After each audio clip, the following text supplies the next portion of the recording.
Bien aimé, le temps précis, c'est un temps où nous devons nous encourager. C'est vrai, le monde nous entraîne dans une direction pour que nous puissions nous fatiguer. Ils prennent des mesures, c'est vrai.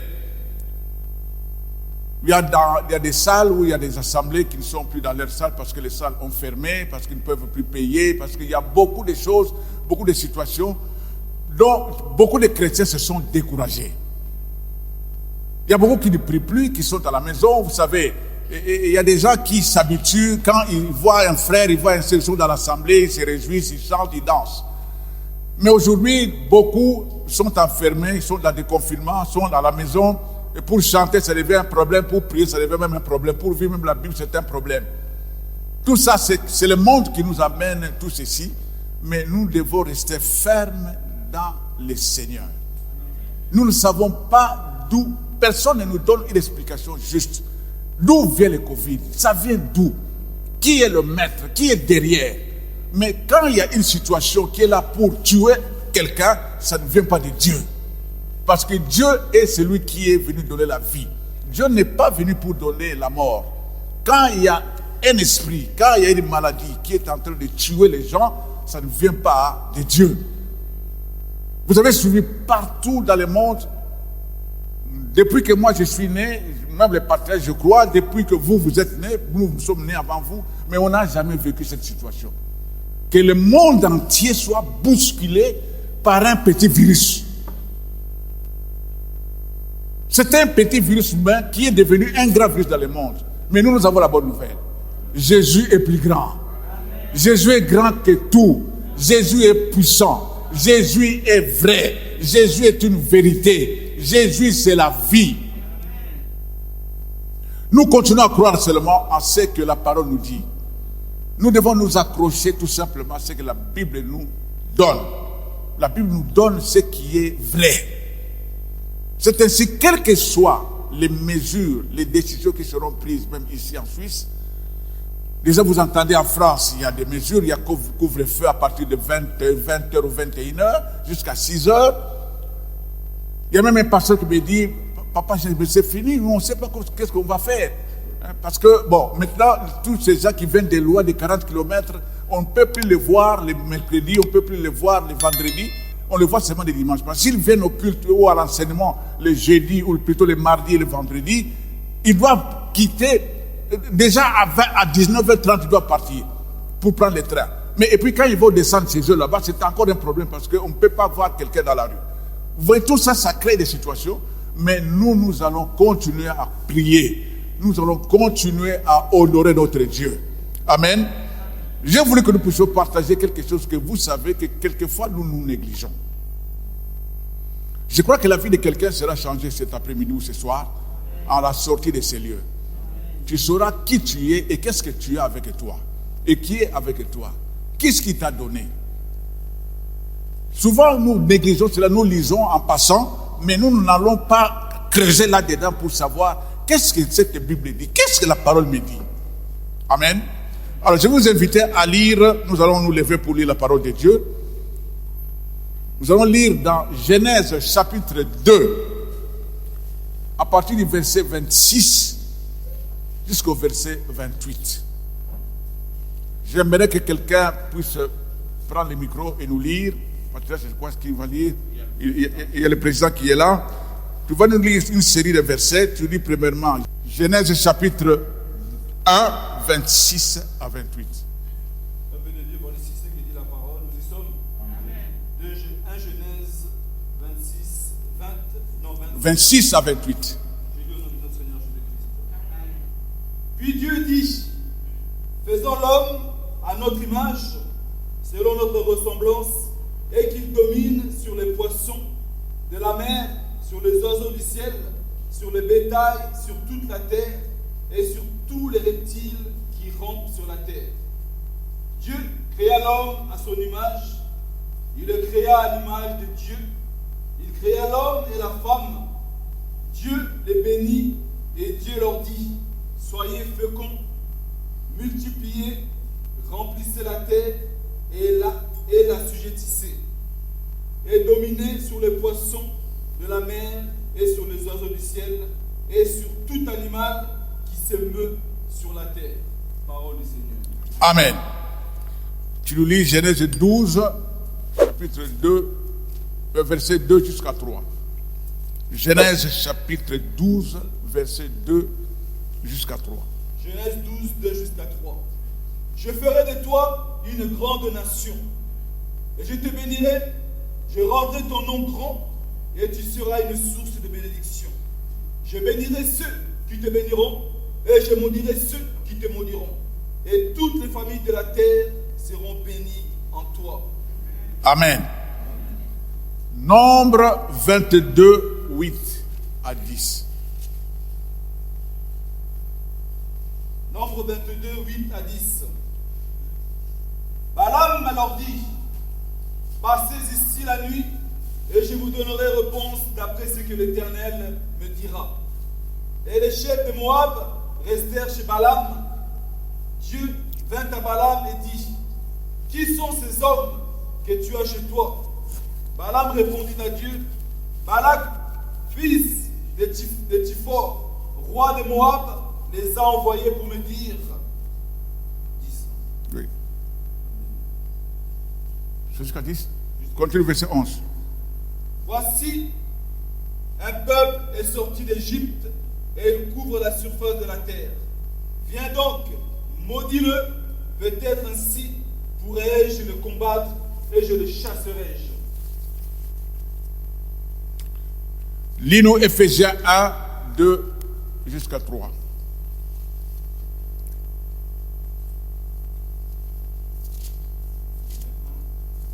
Deux à 3. Nous sommes Ephésiens 1, 2 à 3. Que la grâce et la paix vous soient données de la part de Dieu notre Père et du Seigneur Jésus-Christ. Béni soit Dieu le Père de notre Seigneur Jésus-Christ, qui nous a bénis de toutes sortes de bénédictions spirituelles dans les lieux célestes en Christ. Amen. Amen. Seigneur, merci pour ta parole. Cette parole, depuis qu'elle a été déclarée, prononcée, elle vit. Elle est vivante jusqu'aujourd'hui. Voilà pourquoi nous voulons entrer dans cette parole et la partager. Que cette parole puisse apporter la joie, qu'il puisse apporter la paix, qu'il puisse transformer la vie de quelqu'un cet après-midi. Parce que quand la parole vient, elle ne rentre pas à toi sans effet, sans avoir exécuté ta volonté et accompli ta volonté. Laisse que ta volonté s'accomplisse cet après-midi. Au nom de Jésus. Amen. La bénédiction, ou si vous voulez, les bénédictions. Bien aimé, en lisant ce texte, nous comprenons que après que Dieu a tout créé, Dieu dit, maintenant faisons l'homme à notre image et à notre ressemblance. Et la Bible dit, il les créa à l'image de Dieu. Hommes et femmes, il les créa. La version français courant nous dit ceci. Dieu créa les êtres humains comme une image de lui-même. Il les créa hommes et femmes. Et la Bible continue. Puis, il les bénit. Quand Dieu a créé la nature, il a créé les eaux, il a créé les poissons, il a créé tout ce que nous pouvons voir. Dieu ne les a pas bénis. Dieu a dit seulement que la lumière soit, et la lumière est arrivée. Que la terre produise, la terre a produit. Que le ciel donne, le ciel a donné. Que les eaux donnent, les eaux ont donné. Mais pour l'homme, il fallait qu'il crée quelqu'un qui allait gérer tout ce que Dieu avait créé. Et parmi tous les animaux, il n'y avait personne qui pouvait gérer parce que tous ces animaux-là étaient sous l'autorité de lui-même Dieu. Il a fallu qu'il crée quelqu'un qui est semblable à lui pour qu'il puisse donner des ordres, pour qu'il puisse dominer, pour qu'il puisse assujettir. Il a fallu qu'il crée un homme qui soit semblable à lui. La Bible dit il créa l'homme et la femme. Il les a bénis. Mais au moment de bénir, quand il bénissait l'homme et la femme, Adam n'avait pas vu Ève. Ève était dans le sein d'Adam. Ève était là-dedans. Mais déjà là-dedans, il était béni. C'est pourquoi après, quand Dieu va présenter à Adam, voilà tout ce que j'ai fait pour toi, et Adam va dire, mais je ne vois personne qui est semblable à moi. Je vois ici, ce sont des animaux. Et Dieu dit, mais attention, dors un peu. Quand tu vas te réveiller, tu verras ce qui sera à tes côtés. Et quand Adam a été dans les sommets les plus profonds, et quand il se réveilla, il voyait à ses côtés une aide semblable. Une femme qui était bénie avec lui. Une femme qui était la femme de sa vie. Une femme, c'était l'unique femme que Dieu lui a donnée et qui est sortie de lui-même. Mais quand nous allons voir ce que Dieu a dit, qu'est-ce que Dieu a dit en les bénissant? Dieu a fait des déclarations. Dieu a fait des proclamations pour leur vie. Il leur dit, soyez féconds. Ça veut dire, ayez des enfants. Personne ne va vous empêcher de ne pas avoir des enfants. Moi-même, je vous dis, je vous donne le pouvoir de procréer.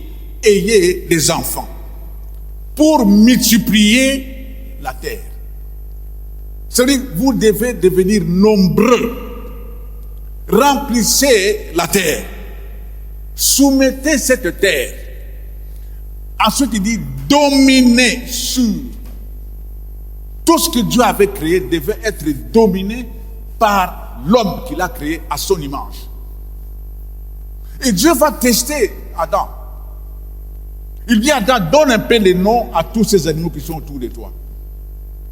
Pour démontrer que Adam avait la sagesse de Dieu.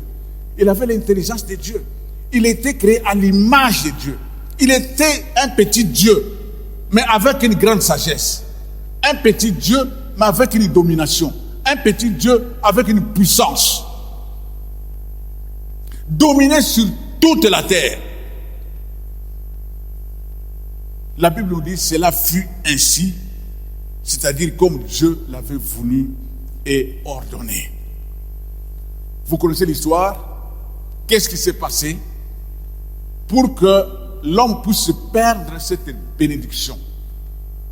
Alors qu'au départ, quand Dieu créa l'homme, Dieu a béni l'homme. L'homme a commencé sa vie sur cette terre avec une bénédiction, avec une domination, avec une autorité, avec une puissance, avec un pouvoir.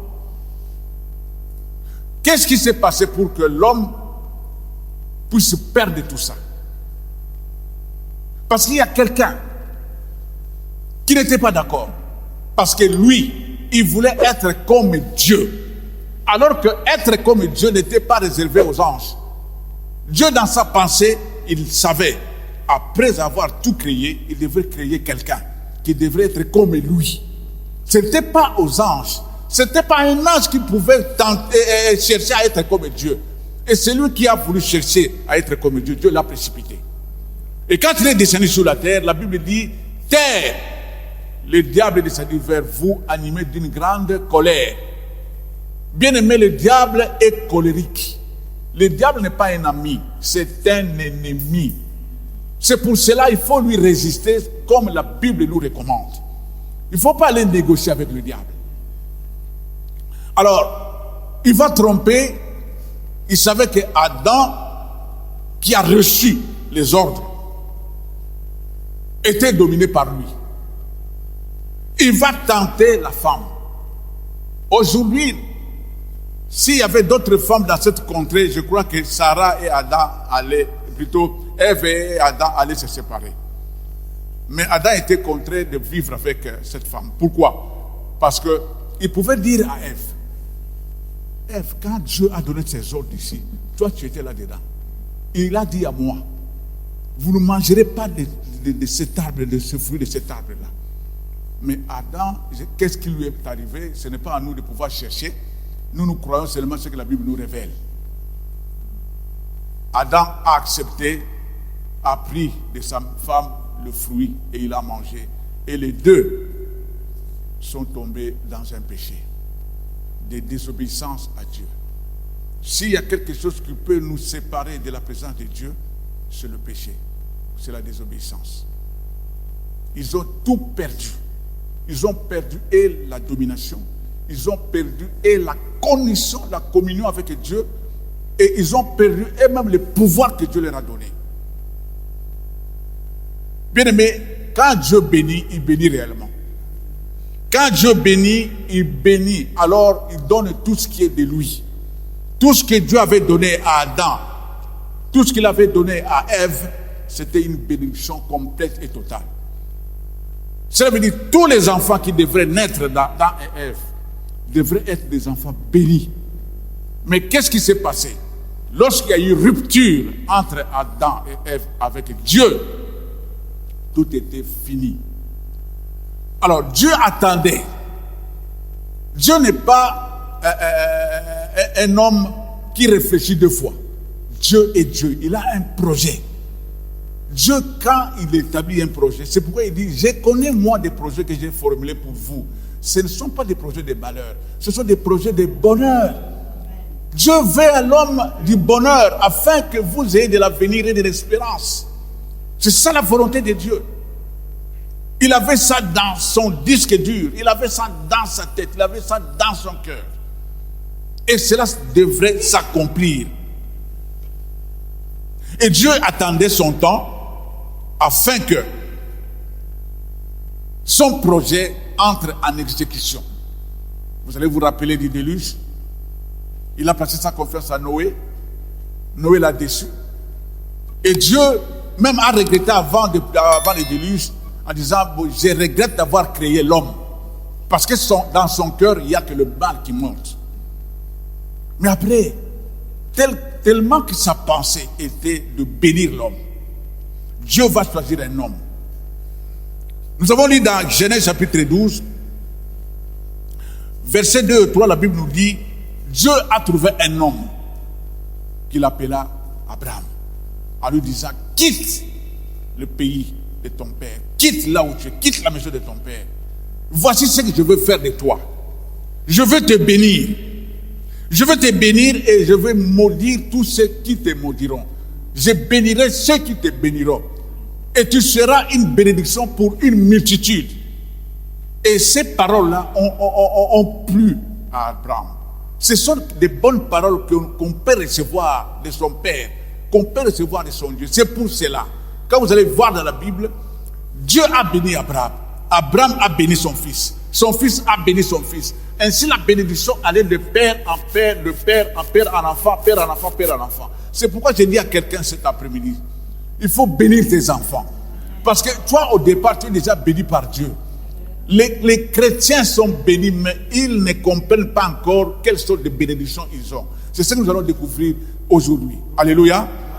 Alors, la bénédiction que Dieu a accordée à Abraham, c'était quoi? C'était la victoire dans les combats contre les ennemis. Et une longue vie. Et cette bénédiction, c'est également la richesse. Cette bénédiction, c'est une descendance nombreuse. Ou encore la fertilité, soit du sol, soit de lui-même. Malgré qu'il n'avait qu'un seul enfant. Mais ce que Dieu avait promis, c'est ce que vous voyez Israël aujourd'hui. C'est une richesse, c'est un héritage de Dieu qui a été décidé depuis. Donc l'homme doit saisir. Quand Dieu te bénit, il te bénit pour une longue vie.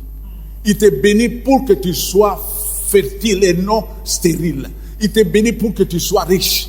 Il te bénit pour que tu ne sois pas pauvre. C'est pourquoi la Bible dit, Jésus, du riche qu'il était, il s'est fait pauvre pour que nous soyons enrichis, pour que nous reprenions notre richesse. Nous devons reprendre notre richesse. Notre richesse, c'est venu de Dieu. Notre richesse, ce n'est pas la richesse de ce monde. Tous ceux qui sont riches dans ce monde, vous savez, quand ils meurent, on les enterre dans un trou. Ils abandonnent tout. Mais nous, la richesse que nous avons, c'est jusque dans les lieux célestes. Nous sommes des riches et nous serons accueillis dans le ciel parce que les anges nous attendent. Dieu dit encore à Abraham, je ferai de toi une grande nation. Je te bénirai, je rendrai ton nom grand, tu seras une source de bénédiction. Je bénirai ceux qui te béniront, je maudirai ceux qui te maudiront. et toutes les familles de la terre seront bénies en toi. Vous voyez quelle sorte de bénédiction Abraham a reçue? Toutes sortes de bénédictions. Abraham l'a reçu et il est resté fidèle à Dieu jusqu'à la fin. Alors, sachez bien que là où il y a une bénédiction, il y a une malédiction aussi. Là où Dieu bénit, le diable aussi amène la malédiction. C'est pourquoi nous avons lu dans Nombre, le peuple d'Israël, quand il est sorti de l'esclavage de l'Égypte, Dieu les a fait sortir, Dieu les a tenus par la main. Quand Dieu te tient par la main, c'est pour que tu terrasses les nations. Il les a tenus et il terrassait toutes les nations qu'il rencontrait dans son passage. Les Moabites qui ont appris ce qu'Israël avait fait depuis qu'ils sont sortis de l'Égypte, ils ont dit ici, vous ne passerez pas. Mais quand ils ont appris que partout où ils seraient passés, il n'y avait que des victoires, ils sont allés chercher, appeler un voyant, appeler quelqu'un qui était au service de Dieu, pour qu'il vienne maudire Israël. Il y a un verset que je dois vous lire ici.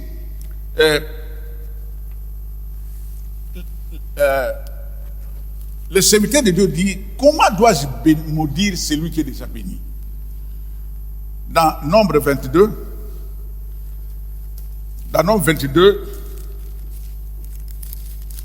il y a un verset, je n'ai pas pu le noter, mais nous allons quand même le lire, où Balaam répond d'une manière claire. Mais comme Balak ne comprenait rien, la Bible dit ceci dans chapitre 23, le verset 8 jusqu'au verset 10. Il dit ceci. Comment maudirais-je celui que Dieu n'a point maudit? Comment serais-je irrité quand l'Éternel n'est point irrité? Je le vois du sommet des rochers, je le contemple du haut des collines. C'est un peuple qui a sa demeure à part et qui ne fait point partie des nations. Israël était un peuple déjà béni par Dieu. Alors, vous allez aller appeler quelqu'un pour qu'il puisse maudire Israël. Mais ça ne peut pas marcher. Ça ne peut pas fonctionner. Il dit, comment maudirait celui que Dieu n'a pas maudit? Comme tu es là, qui peut te maudire alors que Dieu lui-même ne t'a pas maudit? Qui est celui qui est venu te voler ta bénédiction? C'est ce que nous allons trouver à la fin de ce culte. Alors, cette bénédiction, dans la pensée de Dieu, est restée. Vous voyez comment est-ce qu'Abraham a obéi. Si vous suivez l'histoire, vous voyez comment est-ce qu'Abraham a été béni. Abraham est mort riche. Je disais même à mon épouse, si Abraham a eu des terrains, si Abraham a eu beaucoup de richesses, nous aussi. Parce que cette bénédiction-là d'Abraham devrait arriver jusqu'à nous. C'est pourquoi quand tu as l'argent, tu peux avoir des terrains toi aussi. Tu peux aussi être riche parce qu'au départ, tu es déjà béni de l'Éternel. Alors, dans la Nouvelle Alliance, quand quelqu'un reçoit Jésus comme son Seigneur et Sauveur, quand quelqu'un est en Christ, nous venons de lire, la Bible dit, il est béni de toutes sortes de bénédictions spirituelles dans les lieux célestes. Ça veut dire quoi? Ça veut dire que Jésus est venu nous redonner toutes ces bénédictions que l'homme avait perdues.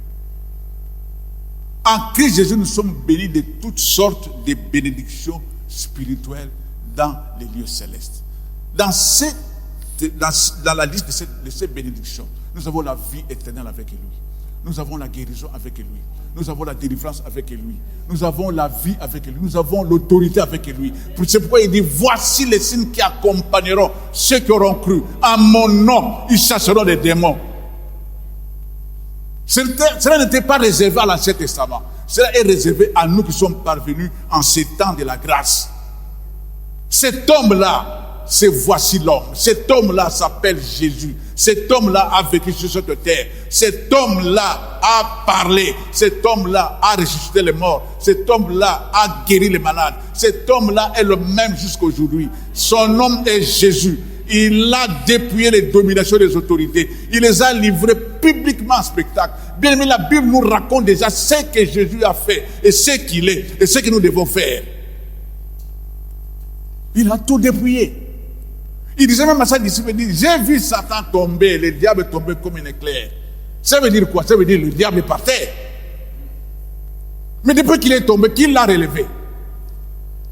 Il est par terre. Alors pourquoi on a peur de lui? On ne peut pas avoir la peur du diable. On ne peut pas avoir peur même de ces démons parce que nous avons la parole. Et cette parole s'exécute. Cette parole n'échoue jamais. Quand tu viens devant l'ennemi, devant une situation, tu dis, je proclame ce qui m'a été donné. Jésus a dit, voici les signes qui accompagneront ceux qui auront cru. Là où je me tiens, je crois en lui. Et quand je crois en lui, sa parole s'exécute. Parce que cette parole ne peut pas rentrer sans avoir exécuté cette volonté de chasser les démons. Qui es-tu? Sors de cette maison, sors de cette famille, sors de cet homme, sors de cette femme. Et c'est dans le nom de Jésus. Le seul nom qui est élevé au-dessus de tous les noms. Le seul nom que le diable écoute et que le diable a peur, c'est le nom de Jésus. Il n'a pas peur d'autres noms. Un jour, j'étais en Italie, parce que vous savez, nous venons de l'Italie, on a fait plus de 29 ans là-bas, 29 ans, 27 ans, on a fait en Italie. Ces enfants sont nés en Italie. Et j'allais prier, on m'invitait un peu partout pour aller prêcher la parole de Dieu. Un jour, on m'a invité dans une maison. On me dit, non, venez, j'étais ancien de l'église, je n'étais pas encore pasteur, j'étais un ancien. Venez ici, nous avons des problèmes. Il y a une sœur qui a des problèmes, vraiment, il faut prier pour elle. J'arrive là-bas. Je trouve la sœur. Vous savez, l'Italie, c'est un pays religieux. Là-bas, la religion a atteint des âmes et des âmes à un niveau très élevé. Vous allez voir des gens qui marchent dans la rue devant une statue, ils font le signe de la croix. Moi, je dis, mais il est en train de penser quoi dans sa tête? Devant une statue, il fait le signe de la croix. Il y a d'autres qui se mettent à genoux, il faut le signe de la croix. Alors, j'arrive dans cette maison, je trouve... C'est la sœur qui m'a invité, et je trouve à côté une sœur qui avait des problèmes. Et je trouve quoi? Je trouve une croix. Vous savez, la croix, la petite croix comme ça, avec une statue de Jésus. Alors, on est en train de passer la croix sur sa tête. On est en train de passer la croix. Moi, je dis, mais qu'est-ce que vous faites? Nous sommes en train de chasser ces démons qui perturbent sa vie. Moi, je dis, mais vous êtes en train de jouer ou vous êtes en train de prier réellement? Ce n'est pas ce que Jésus avait dit. D'abord, je pose la question à la sœur. Ma sœur, qu'est-ce que tu as? Oh non, j'ai des problèmes. Quel problème tu as? Non, j'ai des problèmes dans ma famille. Ah, avec qui? Non, je sais que c'est avec ma maman que j'ai des problèmes. Mais qu'est-ce que ta maman t'a fait? Bon, je ne vais pas entrer dans la profondeur. Ce que ta maman t'a fait, la Bible dit, si nous pardonnons, Dieu va aussi nous pardonner. Et la sœur a été claire devant moi. Il dit, je ne la pardonnerai jamais. Mais si tu ne la pardonneras pas, toi aussi, le Seigneur ne te pardonnera pas. Parce que la Bible nous dit, nous devons pardonner pour que nous soyons aussi pardonnés. Je crois que tu connais ce que vous priez, vous connaissez, je vous salue Marie, vous connaissez aussi notre Père. Mais notre Père est si clair. Jésus dit, pardonne-nous nos offenses comme nous pardonnons aussi à ceux qui nous ont offensés. Si tu ne pardonnes pas, rassure-toi que ton péché va t'amener en enfer. Oh non, je ne peux pas la pardonner. Mais si tu ne peux pas la pardonner, moi je ne vois pas comment est-ce qu'on va prier. Parce qu'il faut que tu ouvres ton cœur à Jésus-Christ. Et Jésus va toucher ta maman. Et quand tu vas la pardonner, toi-même tu seras aussi pardonné. Tu verras ce que Dieu fera sur toi. Et tu seras peut-être libéré. Ça veut dire, j'ai trouvé la religion. Alors que Jésus n'est pas une religion. Jésus, c'est une personne. Jésus est Dieu. Jésus est le roi des rois. Jésus est le prince de paix. Jésus est celui qui a vaincu. Jésus n'a pas été vaincu. Jésus a vaincu le diable. Bien-aimé, je vous dis, Jésus a vaincu. Jésus a fait de nous des plus que vainqueurs. Je crois que vous allez l'acclamer, vous êtes restés calmes.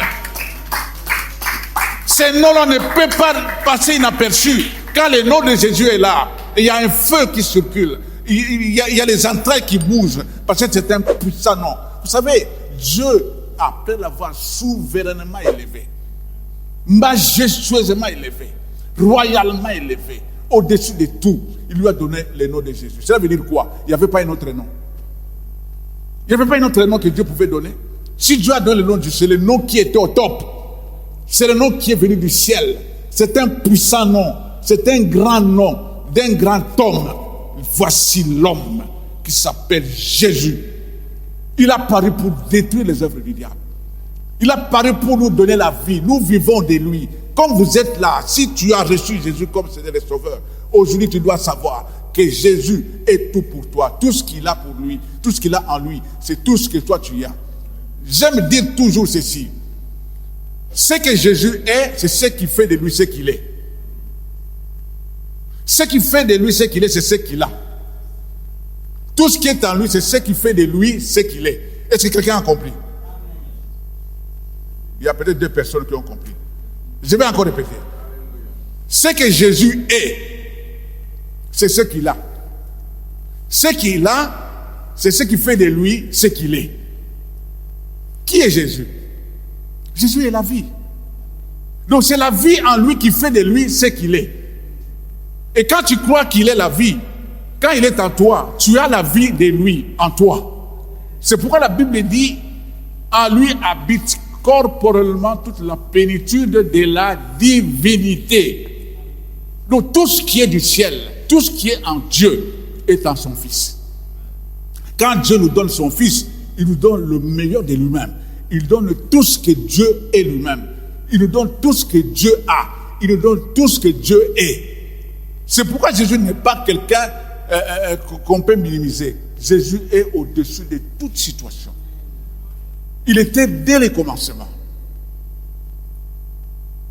Nous connaissons ces titres. S'il faut citer ces titres dans l'alphabet, nous allons comprendre qu'il n'y a personne sur la terre. Il y a des gens qui ont des noms, il y a des gens qui ont des titres, mais ce sont des titres éphémères, des titres inutiles. Mais Jésus a les titres qui sont venus du ciel.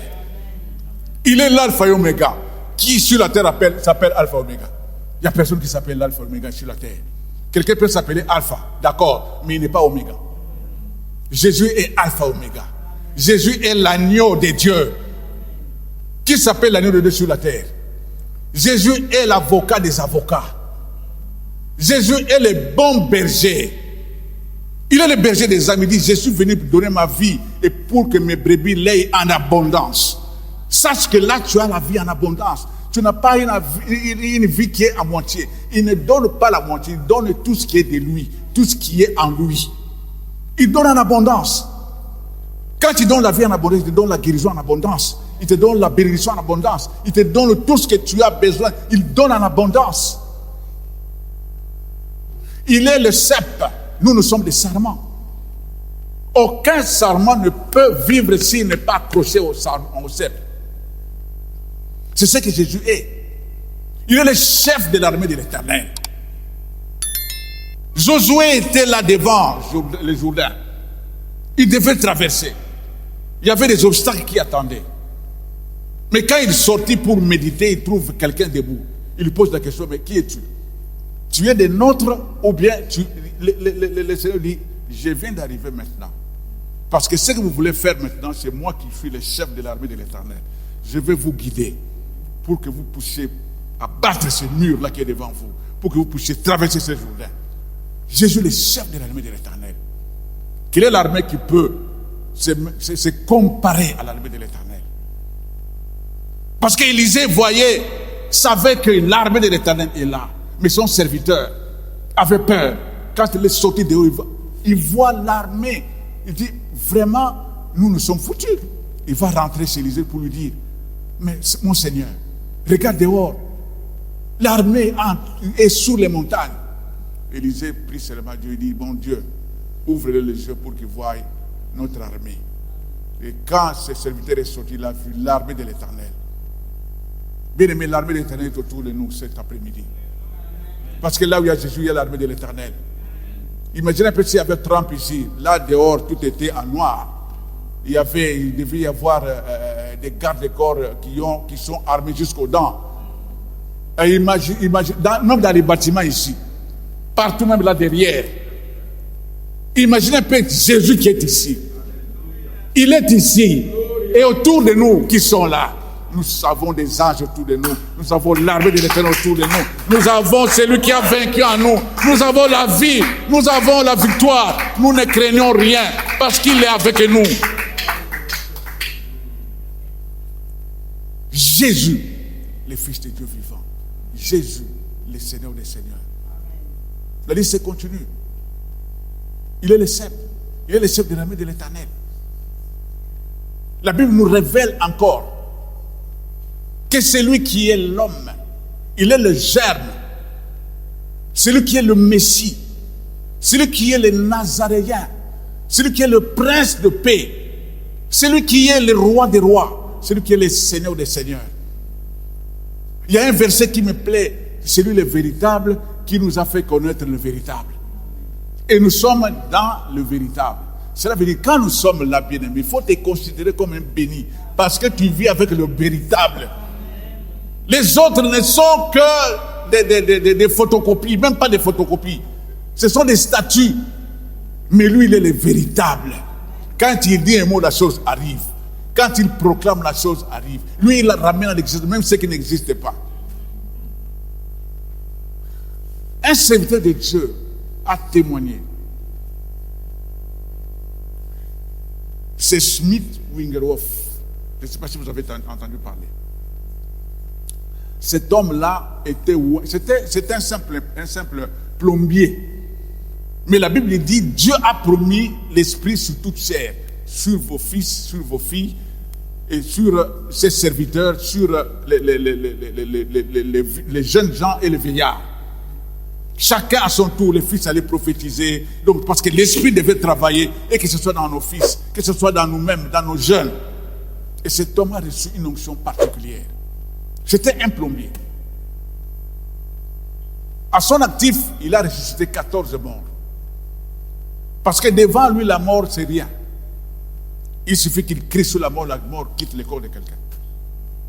Même jusqu'à le jour où sa femme est morte, on vient de lui annoncer ta femme était aussi un évangéliste, la femme est allée prêcher quelque part, et on vient l'annoncer, non, ta femme est morte. Il dit, comment ma femme est morte? Où est le corps? Non, le corps est là dehors. Allez, amenez-moi le corps ici. On a amené le corps, on a mis sur le divan. Il dit, oh, merci beaucoup, allez-y. Il tourne vers le corps, il dit, mais ce n'est pas comme ça que nous nous sommes parlé ce matin. Esprit de mort, qu'est-ce que tu es venu faire ici? Quitte le corps de cette femme. Quitte le corps au nom de Jésus. La femme s'est réveillée. Et la femme lui dit, mais pourquoi tu vas réveiller? Il dit, mais pourquoi tu ne peux pas partir comme ça? Hein? Quand tu es parti le matin, ce n'est pas ce qu'on avait dit. Hein, on a dit au revoir, on va se voir ce soir. Mais comment est-ce que tu rentres à la maison comme cadavre? Non, mais c'est le Seigneur qui m'a appelé. Il dit, si c'est le Seigneur qui t'a appelé, je te laisse partir. Ils ont prié et la femme s'est réendormie. Alors, cet homme, pendant sa campagne, il est arrivé quelque part, on l'a logé par un évêque, je peux dire de l'église catholique. Il a constaté que cet homme n'avait pas de pieds. Il avait la jambe, mais il n'avait pas de pieds. Il le regarde et il lui dit, le Seigneur t'aime. Mais tu sais qu'il peut aussi te donner un pied.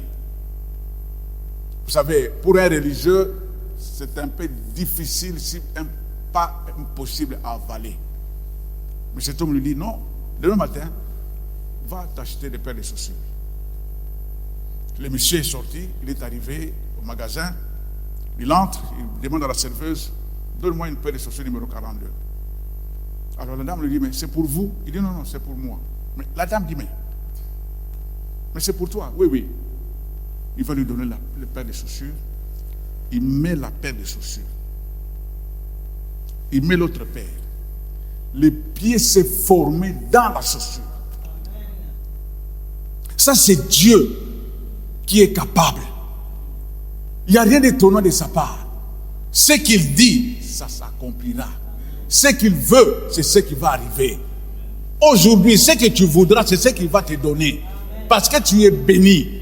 Quand il a créé cet homme, au départ, parce que cet homme n'avait pas de pieds, donc Dieu a créé l'homme complet. Mais on ne sait pas pourquoi il est sorti sans pieds. C'est pourquoi ce qui te manque, tu dois demander, tu dois la récupérer aujourd'hui, parce que tu es béni. Dieu t'a béni de toutes sortes de bénédictions spirituelles dans les lieux célestes. C'est ça la vérité. Alors, pour terminer, comment récupérer ces bénédictions? C'est vrai, aujourd'hui, vous voyez le monde, les chrétiens, pas ici, mais ailleurs, les chrétiens ont perdu courage. Les chrétiens ne croient plus. Et quand on ne croit plus, il y a une porte qui s'ouvre, et cette porte-là amène tout droit vers les marabouts, vers les sorciers, vers tous ceux qui sont du côté du diable. Mais il y a une parole qui nous dit, la vie et la mort sont au pouvoir de la langue. Ça veut dire, aujourd'hui, nous allons proclamer des paroles. Et les paroles que nous allons proclamer, ce sont des paroles de vie. Soit tu crois, je te dis, si tu crois, tu verras la gloire de Dieu. Il suffit de croire. Comment garder ou récupérer la bénédiction? Parce que la bénédiction est là. Dieu l'avait déjà fait. Jésus est venu signer avec son sang. Les bénédictions sont là. C'est à nous de pouvoir récupérer nos bénédictions. Parce que le temps de la fin, nous ne savons pas ce qui va arriver demain. Vous voyez, qui pouvait imaginer que Covid pouvait arriver aujourd'hui? Il y a 2 ans, qui pouvait imaginer ça? Et même si Dieu avait parlé à certains de ses serviteurs qui ont dit, mais le monde ou les chrétiens ou l'église a minimisé cela. La Bible dit, Dieu nous parle tantôt d'une manière, tantôt d'une autre. Mais les gens, mais l'église n'en tient pas compte. Il avait déjà parlé. Mais les gens ont perdu ce que Dieu avait dit. Alors, qu'est-ce qui va arriver après Covid? Personne ne le sait. Nous n'attendons pas la suite de Covid. Nous n'attendons pas ce que Covid va faire après. Nous attendons le retour du Messie. Voilà ce qui doit nous préoccuper. C'est ce qui doit me préoccuper, parce que comme on a prié ici au débat, si Jésus revenait, est-ce que je partirais? Voilà ce qui doit être ma préoccupation. Me préparer tous les jours. Quelqu'un a dit, la vie chrétienne, c'est seulement 2 jours. Aujourd'hui et le jour où Jésus revient. Alors, comment récupérer ces bénédictions? Premièrement, par l'obéissance à la parole de Dieu. L'obéissance et le respect de la parole de Dieu. Croire que cette parole est une puissance. Croire que cette parole est une vie. Croire que cette parole est une vérité. Croire que cette parole, c'est le Seigneur lui-même. Tout ce qui est écrit a été dit. Cela veut dire Dieu a parlé et ensuite on a écrit. Et vous verrez, la plupart des versets sont au présent, parce que notre Dieu est un Dieu du présent. Comme nous sommes en train de prêcher sa parole, il est là avec nous, parce que sa parole, c'est lui-même. Regardez quelqu'un qui a trouvé du travail, qui a trouvé un emploi. Qu'est-ce qu'il fait en premier lieu? Il respecte les conditions. Quand on lui dit qu'il faut arriver à 8h, déjà à 6h30, il quitte sa maison. À 7h30, il est déjà en attente qu'on ouvre le portail. Donc on respecte les conditions pour préserver son emploi. Nous devons aussi respecter la parole de Dieu pour préserver notre position d'enfant de Dieu. Haïr le péché. Vous savez, dans l'église, il y a déjà des péchés qui sont connus, pour lesquels on ne peut plus enseigner.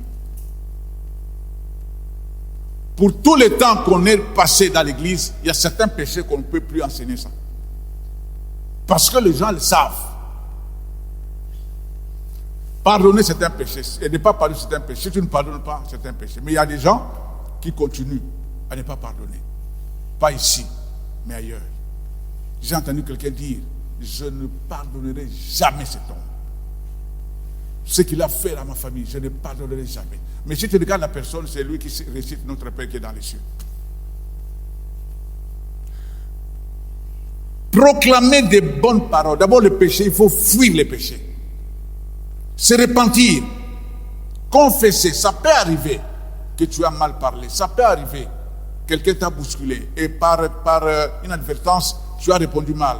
Tout de suite, il faut répondre, il faut aller confesser. Il ne faut pas attendre samedi. C'est ça l'habitude que nous avons donnée. Il faut attendre le lundi, quand on est à la messe le dimanche. Lundi, on reprend notre vie normale avec le péché, avec les vols, avec les mensonges, avec tout. Et samedi, on va s'agenouiller devant un homme pour dire « Moi, j'ai fait ceci, moi, j'ai fait cela ». Ça, ce n'est pas une vie. Nous devons confesser nos péchés. Tout de suite, quand nous avons péché, nous devons confesser. N'attendre pas demain. Amen. Proclamer des bonnes paroles ou des déclarations prophétiques pour soi-même, pour ses enfants, pour sa famille, pour ses parents. Proclamer des paroles prophétiques. Je vous ai dit, les patriarches, Abraham a reçu la bénédiction et il a béni Isaac. Isaac a reçu la bénédiction, il a béni Jacob. Jacob a reçu la bénédiction, il a béni ses enfants. Il les a bénis tous. C'est pour cela. Il faut bénir tes enfants. Il faut proclamer des bonnes paroles pour eux. Dans la prière le soir, même s'ils dorment, vous êtes en train de proclamer des bonnes paroles pour les enfants. Parce que ce monde ici, la malédiction est là. Le monde, d'ailleurs Jésus dit, j'ai prié pour eux, ils sont dans le monde, mais ils ne sont plus du monde. Le monde nous hait. Mais nous savons que le monde ne peut rien en nous. Parce que nous avons celui qui a vaincu le monde. Il a dit, vous aurez des tribulations, mais prenez courage, j'ai vaincu le monde. Donc le monde comme nous le voyons, c'est un monde vaincu. Troisièmement, confessez toujours la vérité. La Bible dit, si tu confesses de ta bouche, ça veut dire confesser en d'autres termes, si tu déclares ce qui est écrit, tu vivras la gloire de Dieu. Dans Romains chapitre 10, la Bible dit, si tu confesses, d'ailleurs on peut lire Romains 10, lisons Romains 10. Romains 10. Frère, qu'est-ce que la Bible nous dit? Je nous lis Romains 10 à partir du verset 8.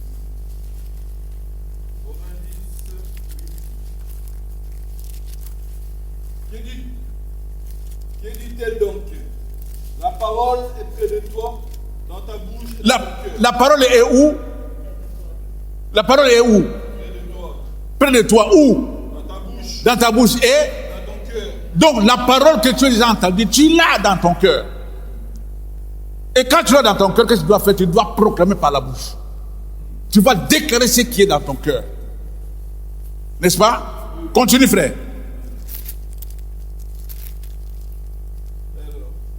Et dans ta bouche et près de toi, dans ta bouche et dans ton cœur. Or, c'est la parole de la foi que nous prêchons. Nous prêchons cet après-midi la parole de la foi. Cette parole, c'est la foi. Quand tu veux vivre cette parole, va seulement avec la foi et tu vivras cette parole.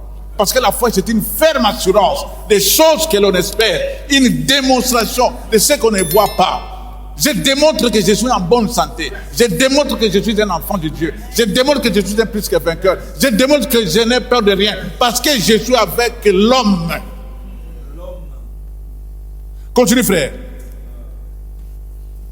Si tu confesses de ta bouche le Seigneur Jésus, et si tu crois dans ton cœur que Dieu l'a ressuscité de mort, tu seras sauvé. Ah, le salut, il faut croire d'abord dans son cœur et ensuite confesser. Et quand tu as confessé, tu déclares, tu proclames.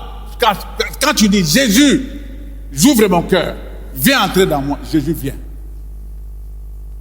Il faut croire et ensuite déclarer. Quand tu confesseras, quand tu proclameras, quand tu déclareras, ce que tu déclareras deviendra une réalité. La vérité viendra en toi. Et quelqu'un a dit, la vérité change les réalités. Quand tu es dans la vérité, même si tu as un problème, cet homme, c'était une réalité qui n'avait pas de pieds. C'était une réalité. Ça se voyait. Mais quand l'homme de Dieu l'a dit, va chercher une paire de chaussures. Cet homme a cru. Et il est parti. Et quand il est parti, il a demandé une paire de chaussures. On lui a demandé, c'est pour toi? Il n'a pas dit, non, non, c'est pour quelqu'un qui est dans la maison. Non, non, non, il a dit, c'est pour moi. Même si la dame l'a regardé, il m'a dit, mais cet homme est fou. Laisse qu'on te regarde comme un fou. Lorsqu'on te moque de toi, mais toi crois seulement. Quand tu croiras, tu vivras la gloire de Dieu. Jésus arrive devant la tombe, devant Lazare, devant Marie et Marthe. Il dit, mais où est-ce que vous l'avez mis? Marthe m'a dit, Seigneur, ça fait 4 jours. Il sent déjà mauvais. Ça fait 4 jours. Il pouvait me dire, mais on t'a appelé quand on t'a envoyé même un messager. Il fallait que tu viennes. Mais Jésus dit, votre frère ressuscitera. Croyez seulement, vous verrez la gloire de Dieu. Le croire est une puissance. Quand tu crois, tu vivras la puissance de Dieu. Tu vivras la parole de Dieu. Alors, donc, nous avons dit, proclamer la parole de sa propre bouche, parce que la parole est dans ton cœur. Dans Proverbes chapitre 23, la Bible nous dit clairement, la vie et la mort sont au pouvoir de la langue. Quiconque en usera, mangera de son fruit. Ça veut dire, les paroles que tu prononces, ce sont des paroles de vie, parce que tu as le pouvoir sur ta langue. L'apôtre Jean et l'apôtre Pierre sont arrivés devant cet homme-là. Ils lui ont dit, ce que toi tu demandes, nous n'en avons pas. Mais nous avons, ce que nous avons, c'est ce que nous allons te donner. Qu'est-ce qu'ils avaient? Ils avaient la parole. Quand tu as la parole, tu as Jésus. Quand tu as Jésus, tu as tout ce que tu pouvais avoir. Il leur dit, il lui dit, lève-toi et marche. Ils lui ont donné quoi? Ils lui ont donné ce qu'ils avaient. Dans leur bouche, ils ont proclamé seulement ce qui leur avait été recommandé. La Bible ne dit pas la vie et la mort sont au pouvoir du monde. Non, de ta langue. Parce que c'est toi qui as la parole dans ton cœur. Et cette parole, tu dois la libérer. Bien aimé, je dis toujours, quand on met un revolver ici, tout le monde restera à sa place. N'est-ce pas? Nous sommes d'accord? Quand il y a un revolver ici, moi je peux prêcher tranquillement, vous serez à votre place. Mais quand je prends le revolver, je fais comme ça. Cette porte deviendra petite. N'est-ce pas? C'est tout le monde qui va fuir. Ça veut dire, la parole c'est le revolver. La parole c'est l'épée de l'esprit. Il faut la tenir et présenter devant le diable. Lui présenter la parole. Il prendra fuite. Alléluia. Alors, la vie et la mort sont au pouvoir de la langue. La Bible ne dit pas que la vie et la mort sont au pouvoir des sorciers. Ou la vie et la mort sont au pouvoir de Covid. Non. Ne dit pas la vie et la mort sont au pouvoir des démons. Non. La vie et la mort sont au pouvoir de notre langue. Parce que nous avons la parole dans notre cœur et près de notre bouche. Qui dit la bouche dit la langue. Bien aimé, il y a certaines réalités dans des familles, certaines circonstances. Nous sommes des Bantous, nous sommes des Africains, vous le savez. Il y a des situations terribles.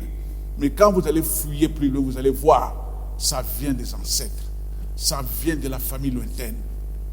Mais quand Dieu vous a béni, vous êtes élevé dans votre famille comme chrétien, comme un enfant de Dieu, vous devez vous réjouir. J'ai entendu le témoignage d'un homme. Aujourd'hui, il est médecin, grand médecin.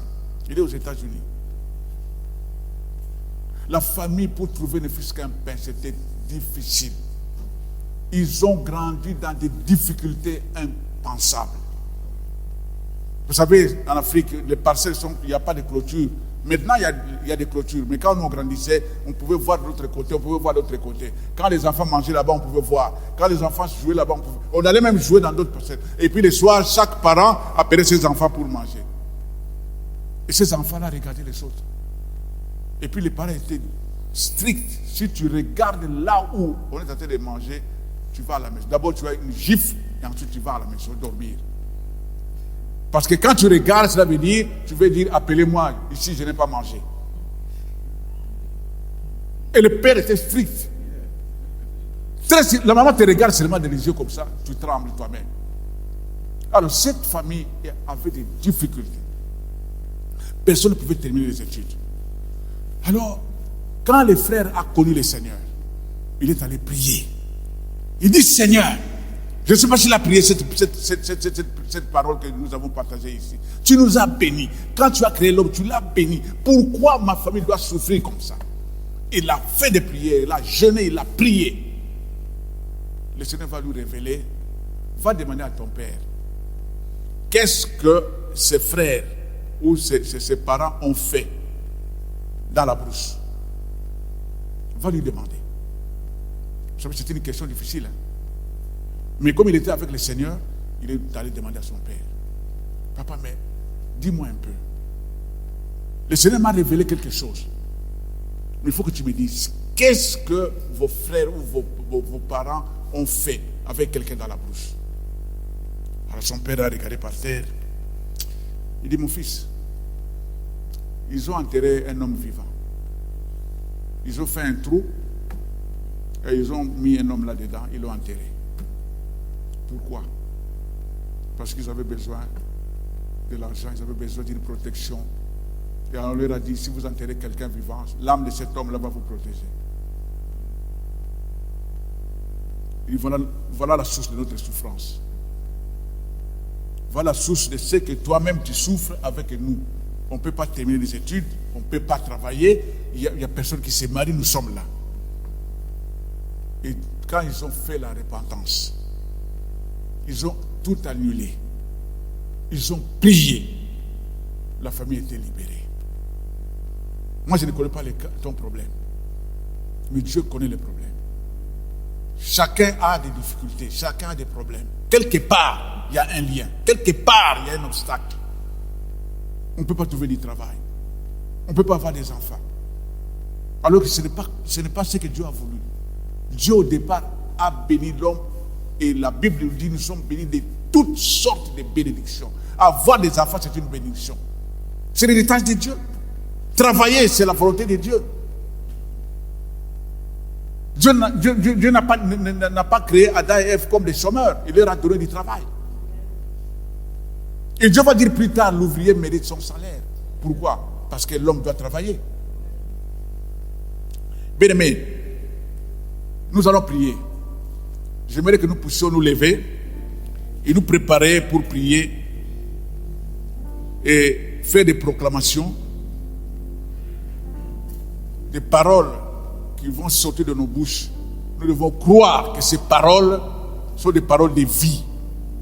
Ces paroles que nous allons proclamer, c'est la parole de Dieu. Nous allons revenir à Dieu lui-même pour dire, Seigneur, tu nous as bénis. Et nous sommes d'accord avec tout ce que tu as déjà fait pour nous. Mais il y a quelqu'un qui nous a volé quelque part nos bénédictions. Mais il va vomir nos bénédictions. Parce que tout ce qui est sur cette terre a des oreilles. Écoutez bien. Tout ce qui est sur cette terre, même les arbres, même les eaux, ils ont des oreilles pour entendre. Tout ce qui est sur la terre, même dans la forêt aussi a des oreilles pour entendre. Quand nous allons parler, nous allons aller là où quelque chose de nous est caché. Nous allons le récupérer. Nous allons dire à la mer, tu vas vomir tout ce que tu as volé. La terre même doit vomir tout ce qu'il a volé. La terre doit nous restituer tout ce qu'il avait pris. Nous allons d'abord commencer à confesser toutes les mauvaises paroles que nous avons proclamées. Quelqu'un a dit peut-être, moi, je sais que ça ne va pas marcher. Moi, je sais que, là, j'ai avancé. Bon, je ne vais pas me marier peut-être. Je n'aurai pas des enfants. Ces études-là, je ne vais pas terminer. Non. Dieu nous a bénis de toutes sortes de bénédictions spirituelles dans les lieux célestes. La bénédiction, c'est notre part.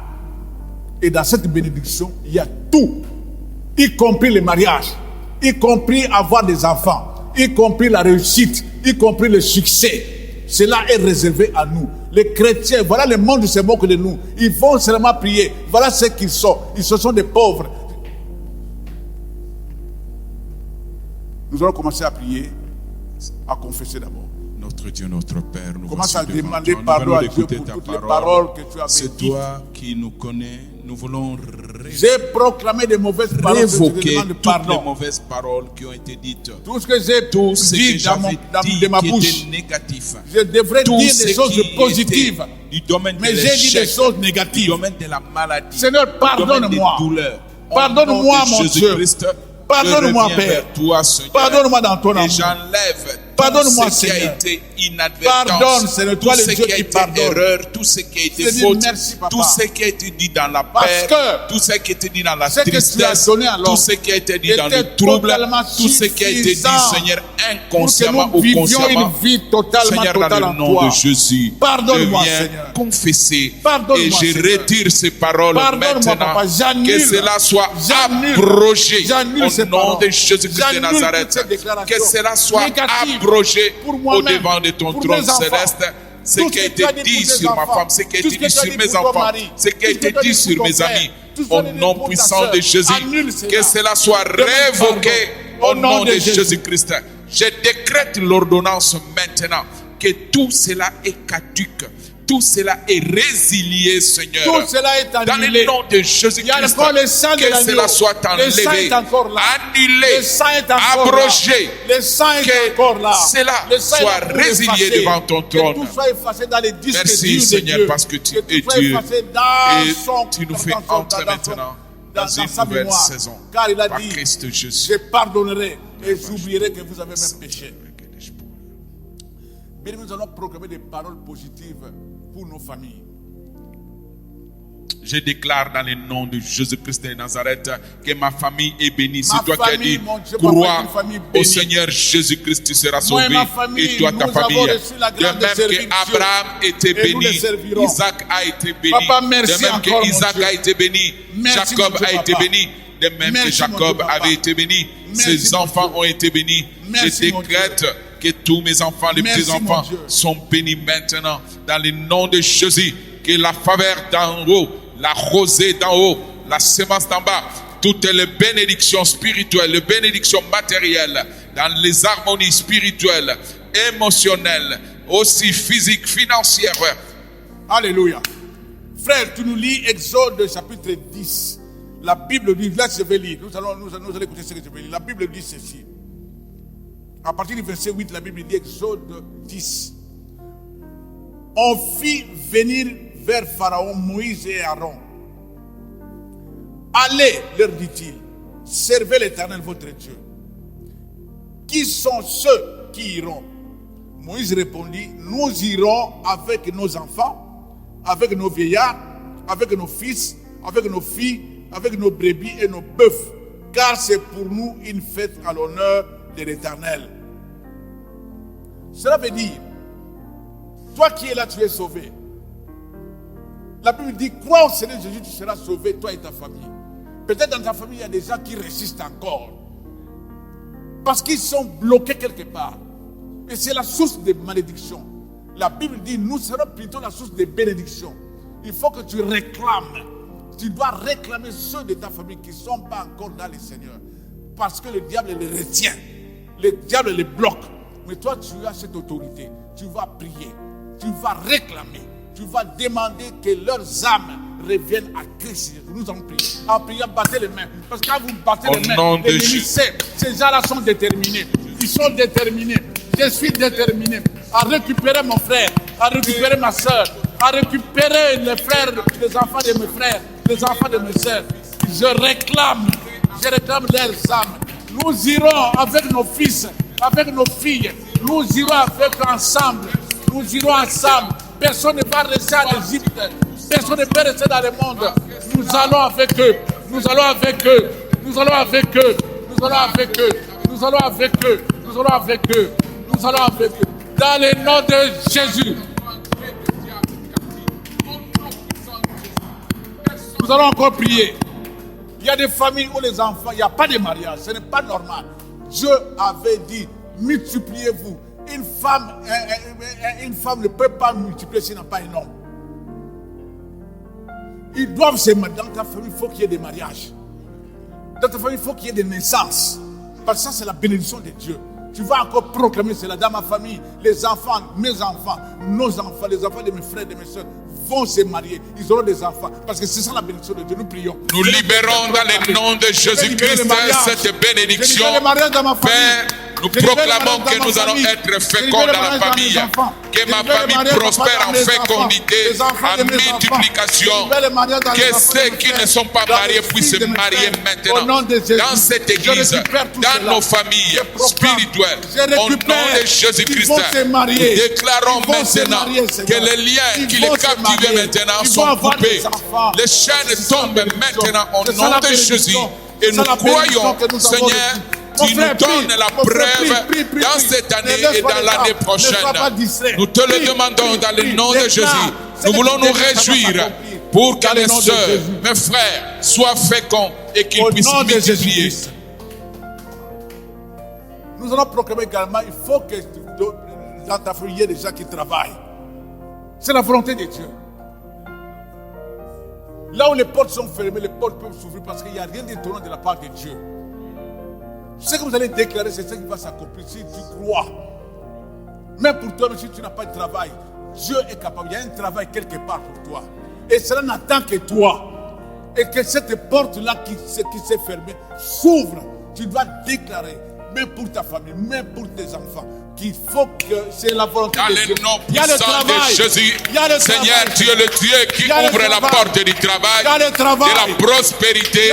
Nous croyons maintenant que oui, la porte qui était fermée dans le travail s'ouvre maintenant. Tu es celui qui bénit, qui fait enrichir. Et cet enrichissement ne sera sans chagrin. Au nom puissant de Jésus, pour les enfants, les petits-enfants, tous ceux de cette église, je résilie le chômage et j'ouvre la porte du travail. Le travail de bénédiction, le travail de multiplication, le travail de prospérité, le travail de témoignage dans ces pays, partout où tes enfants sont. Au nom de Jésus, nous allons même jusque dans nos villages. Parce que nous ne savons pas s'il y a eu des choses qui ont été faites là-bas. Je vais te donner le témoin de cet homme. On a enterré quelqu'un vivant. C'est pourquoi ce n'est pas ce que Dieu avait demandé. Et nous allons prier, nous allons aller arracher. Nous allons dire à la forêt, là où vous avez vu des choses, vous devez vomir tout ce que vous avez volé, nos bénédictions. Qui les a retenus ici dans la forêt? Vomissez. Nous allons dire à la mer, tu vas laisser le passage. Nous devons traverser. Moi et ma famille, nous allons traverser. Je traverse la mer. Je vais dans la forêt au village. Je vais réclamer. Je vais annuler toutes les malédictions qui sont dans ce village. Au nom de Jésus. Au nom de Jésus. Je vais parler dans mon village. Le village de mon père, le village de ma mère. Vous devez tout redonner. Tout ce que vous avez volé. Au nom de Jésus. Vous devez vomir. La mère, tu dois vomir ce que tu as gardé. Je récupère tout. Je récupère. Au nom de Jésus. Je récupère tout. Je récupère tout. Au nom de Jésus. Je récupère. Je récupère tout. Dans le nom de Jésus. Au nom de Jésus. Par la puissance de la résurrection, que tout ressuscite maintenant. Nous allons sceller notre prière par le sang de l'agneau. Nous allons couvrir nos prières par le sang de l'agneau. Qu'il n'y ait aucun accès, que les diables ne puissent pas s'approcher. Et que nos prières soient scellées par le Saint-Esprit.